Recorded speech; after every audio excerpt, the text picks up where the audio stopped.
Good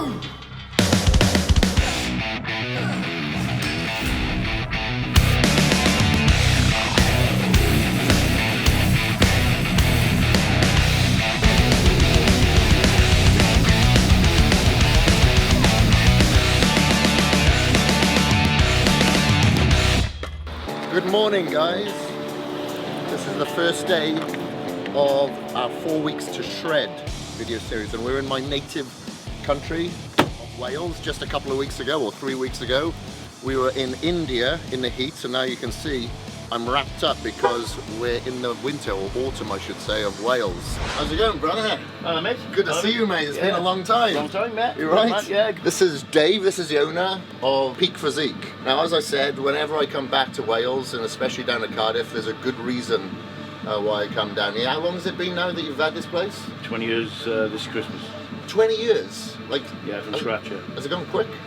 Parts of it have, yeah. Yeah, I suppose you could say it's gone quick. You look back 20 years, it's a long time. Yeah, it's gone quick. It's been enjoyable. Alright, well, it's good to be back here, brother. Like, Yeah. you know, like training, well, you know, I've been training in some pretty good gyms, but what is great about this place is that you've got different rooms dedicated for different body parts and stuff like that, so this is going to be my home now for the next 4 weeks, like, if you don't mind having us. No, but yeah, you carry on. Alright, so we'll get on in there. Yeah, good luck. Alright, thanks, brother. Cheers, Cheers, mate.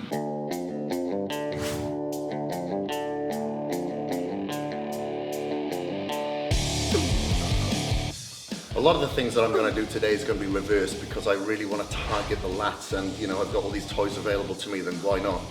You know, if you haven't got one of these hammer strength pull downs in your gym, then you just use a conventional lat pull down with a reverse grip. I wanted to really target our lats because we want to accentuate our lats in order to create the illusion of a narrow waist. So straight after the set, make sure that you contract your lats as hard as you can, as if you're hitting a lat spread like what bodybuilders do on stage. Because remember, what we're trying to do is improve that neuromuscular pathway to the muscles so we can better contract the muscles when we're actually working it. What we did today is a little bit different what we'll be following throughout the rest of the week, where we hit 5 repetitions for the first set, and then 10 you know, with our drop, and then our third would be 15. Normally it would be 10, 20, 30. The reason being is because I didn't want any time under tension to take away from our back and put more stress onto our grip strength, our forearms and our biceps. So what we did with the first exercise was performed 5 repetitions to absolute failure, rested for 5 seconds. On the second set we did 5 repetitions and rested for 5 seconds, and then did 10 repetitions. And then on the third set, we did 5 repetitions to failure, rest 5 seconds, and then 10 repetitions, rested for 10, and then finished with 15 repetitions on our third drop set there. So it was good, it was tough, but you know, it didn't take too much onto our biceps and our forearms, and we followed that exact pattern on every single exercise. Once we did the reverse pull down, we moved on to the lat pull down, and we used a neutral grip there, just to make sure that we target a little bit more of the inner lats towards the traps. And we performed the same drop set style as we did previously, which is a DTP extreme movement, obviously, and we call them DTP extreme reverse pyramid sets, because we start with the heaviest and we work down and replicate in our rest periods with the repetitions that we've just completed. Using a neutral grip here, so your palms are facing each other. You can do this on like a bar that I've got here, or you can have 2 handles together, and making sure when you're coming down that you're sticking your chest up so you can contract your shoulder blades.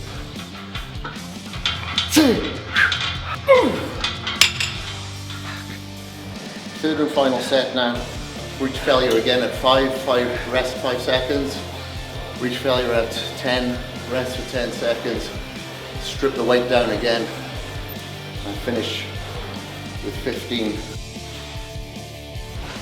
Our third exercise then was another reverse grip exercise. Now the reason why we're doing reverse, because I really wanted to target the lats, was a reverse row. Again, this was on a hammer machine. We followed the same pattern of our 3 sets there, the first being 1 set, the second being a drop set, and then third being a couple of drop sets, having 3 total within that third set. So even though the traps are involved, I could really feel the lats in as well, especially the lower tie-in of the lats. You'll feel there, making sure that your elbows are kind of pointing down and back. You get a good contraction for a second. There's probably a little bit light that I just went down. We moved from there to a heavier sort of a compound movement, which was our T-bar rows. Now, because you'll be a little bit weaker now, because we've performed the other movements on the machine, pay close attention to your form when you're performing this exercise. Make sure your back is absolutely flat and static. Do not swing the weight too much. Make sure that you contract at the top of the movement. If you can't contract at the top of the movement, it means that you must have used assisting muscles, i.e. your biceps, to bring that weight up. If you can't do a T-bar row, you can use a bent over row with a narrow grip. Now remember, because we're finishing on like a compound movement where we're using a lot of core stabilizers, and you have to make sure that your back is perfectly flat. Don't round it out. Take particular attention on your form.